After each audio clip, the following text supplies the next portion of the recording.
So full disclosure, I hated Blade Runner 2049 for most of the same reasons as Critical Drinker, who pretty much covered it in his video Blade Runner 2049, the iPhone of movie sequels.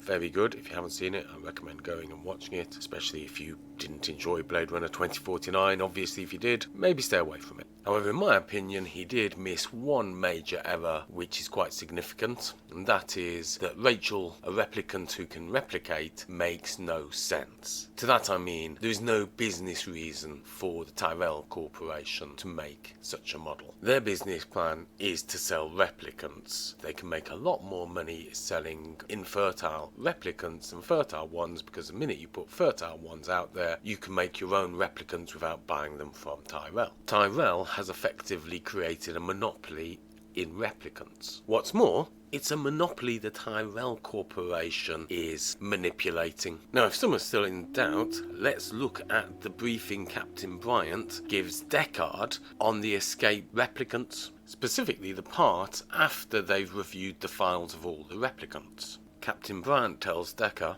"They were designed to copy human beings in every way except their emotions. And the designers reckoned that after a few years, they'd be able to develop their own emotional responses. So they built in a fail-safe device." To which Deckard responds, "Which is what?" And Captain Bryant answers, 4-year lifespan. In this brief conversation, we learn a number of major things. That at point of production, replicants can't produce emotional responses.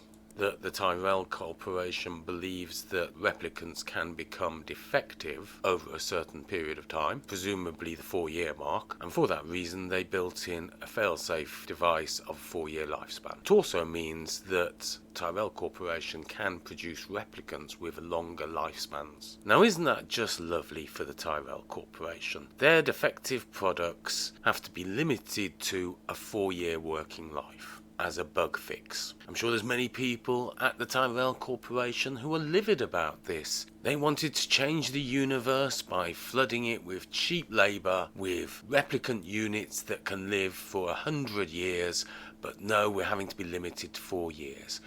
Bugger. This also means that the corporations who buy the replicants are now in a position where they have to replace 25% of their workforce every year.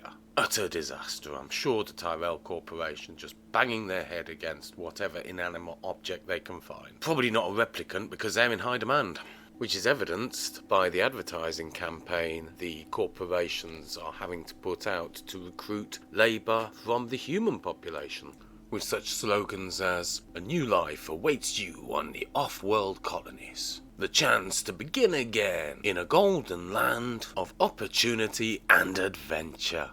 Now, I suppose at this point we should probably consider the outside possibility that this corporation doesn't want to see humanity to move across the stars, that it's a bad corporation that just wants to make money, and in that scenario I would think they'd be pretty happy with this situation.